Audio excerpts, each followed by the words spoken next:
নমস্কার বন্ধুরা, সন্দীপ গাঙ্গুলি ইউটিউব চ্যানেলে আপনার সবাইকে স্বাগত জানাই। তো বন্ধুরা, অনেক দিন পর এবারও ওবিসি করতে পারবেন সবাই। এতদিন ওবিসি বন্ধ ছিল, মিনিমাম 1 থেকে 2 মাস পর্যন্ত ওবিসি আবেদন করা যাচ্ছিল না। এবার কিন্তু ভালো সুযোগ হয়েছে, রাজ্য সরকারের তরফ থেকে দেওয়া হয়েছে।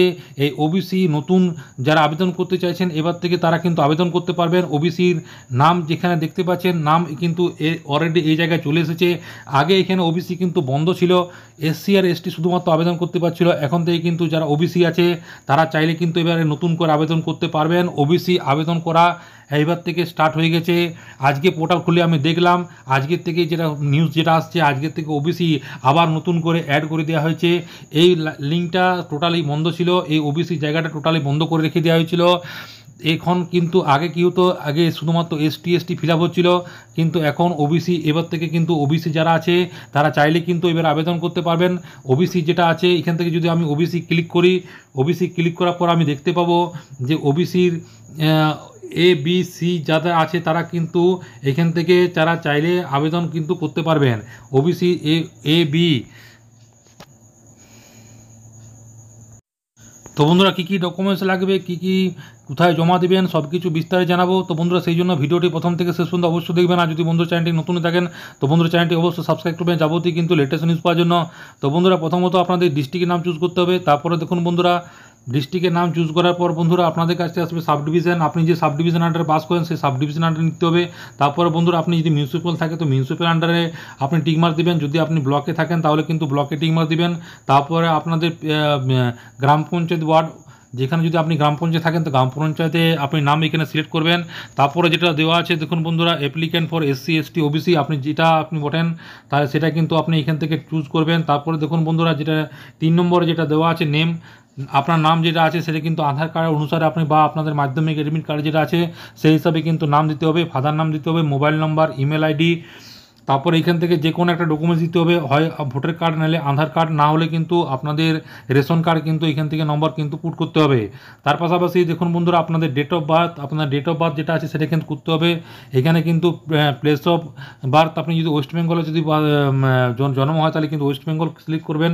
তারপরে আপনাদের ডিস্ট্রিক্টের নাম চুজ করবেন। তারপরে আপনাদের পুলিশ স্টেশন নাম পুলিশ স্টেশন দিবেন। তারপরে আপনাদের গ্রামের নাম দিবেন। তারপরে কিন্তু যেটা আছে কিন্তু এখানে অ্যাড্রেস যেটা বলা হয়েছে পার্মানেন্ট অ্যাড্রেস, আপনি 6 মাস যে জায়গায় বসবাস করেছেন আপনাদের এখানে বাবার নাম, আপনাদের এখানে স্টেট, ডিস্ট্রিক্ট, আপনাদের পুলিশ স্টেশন, আপনাদের গ্রাম পঞ্চায়েত, আপনাদের পাড়া বা রোড বা আপনাদের পোস্ট অফিস, আপনাদের পিনকোড। তারপরে দেখুন বন্ধুরা, ওই যে অ্যাড্রেসটা আপনি দিলেন সেই অ্যাড্রেসে যদি আপনি বর্তমানে স্থায়ী বাসিন্দা তাহলে কিন্তু এখানে আবার ইয়েস করে দিবেন। তাহলে কিন্তু আপনাদের এই জায়গাটা কিন্তু অটোমেটিক ফিল আপ হয়ে যাবে। আর যদি আপনি এক জায়গায় বাস করেন কিন্তু বর্তমানে এখন অন্য জায়গায় আছেন তাহলে কিন্তু এখানে নো করে আবার যে জায়গায় বসবাস করেন সেই জায়গায় কিন্তু এখানে আপনাদের ক্লিক করে নিতে হবে। তারপরে দেখুন বন্ধুরা, এখানে ন্যাশনালিটি আপনাদের করতে হবে ইন্ডিয়ান, রিলিজিয়ান এখানে হিন্দু, জেন্ডার মেল না ফিমেল সেখানে করতে হবে।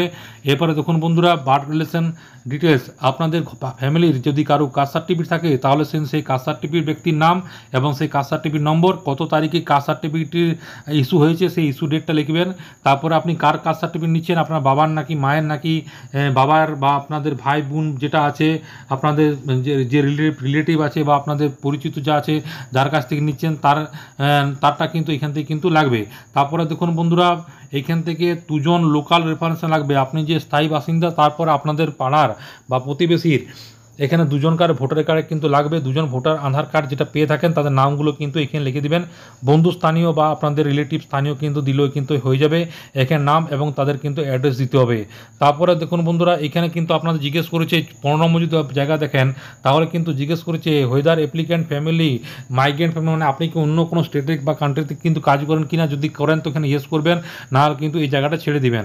এই জায়গাটা ফিল আপ করার কোনো প্রয়োজন নয়। সব কিছু নিচে দেখে নেওয়ার পর সেভ এন্ড কন্টিনিউ অপশনে যখন ক্লিক করবেন আপনার দিকে কিন্তু নেক্সট একটা পেজে নেওয়া হবে। সেখানে কিন্তু আপনি ফটো আপলোড করবেন। ফটো আপলোড করার পর আপনাদের কাস্ট সার্টিফিকেট যে রিসিপ্ট কপি প্রিন্ট যেটা অ্যাগ্রিমেন্ট সেটা কিন্তু আপনাদের 3টে পেজে ডাউনলোড হবে। এসসি এসটির জন্য 2টো পেজ, ওবিসির জন্য 3টে পেজ ডাউনলোড হবে।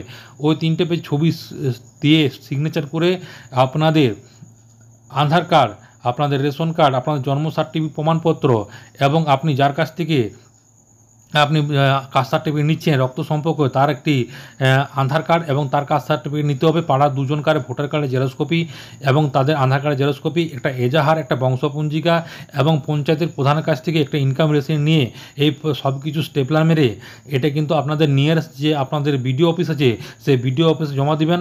এবং 10 থেকে 15 দিনের মাথায়, এখন সর্বোচ্চ কিন্তু 1 মাসের ভিতরে হয়ে যাচ্ছে, দিয়ে সেইখান থেকে কিন্তু আপনি বারবার কিন্তু মোবাইল ফোন থেকে স্ট্যাটাসটা চেক করে নেবেন, যদি হয়ে থাকে তাহলে কিন্তু আপনি অনলাইন থেকে ডাউনলোড করবেন। আগে কি হতো, আগে কিন্তু বাড়িতে বসেই বাড়িতে কিন্তু পৌঁছে দিত কাস্ট সার্টিফিকেট, কিন্তু এখন বাড়িতে পৌঁছাচ্ছে না, এখন অনলাইন থেকে ডাউনলোড করতে হচ্ছে। যদি আপনাদের কাস্ট সার্টিফিকেটটা হয়ে যায় তাহলে কিন্তু আপনি আপনাদের মোবাইল থেকে বারবার চেক করে ওখান থেকে ডাউনলোড করে প্রিন্ট আউট করে নেবেন। তো বন্ধুরা, আশা করি বুঝতে পারলেন কীভাবে ফর্ম ফিল আপ করতে হয়, কী কী ডকুমেন্টস লাগে, কোথায় জমা দিবেন। আপনাদের মনে যদি বন্ধুরা আর কোনো কোয়েশ্চেন থাকে তো বন্ধুরা কমেন্ট বক্সে কমেন্ট করতে পারেন, নিশ্চয়ই সাহায্য করার চেষ্টা করবো। পরবর্তীকালে নতুন কোনো ভিডিও দেখা হবে, ততক্ষণ বন্ধুরা সব ভালো থাকবেন, সুস্থ সাবধান থাকবেন। সবাইকে অসংখ্য ধন্যবাদ।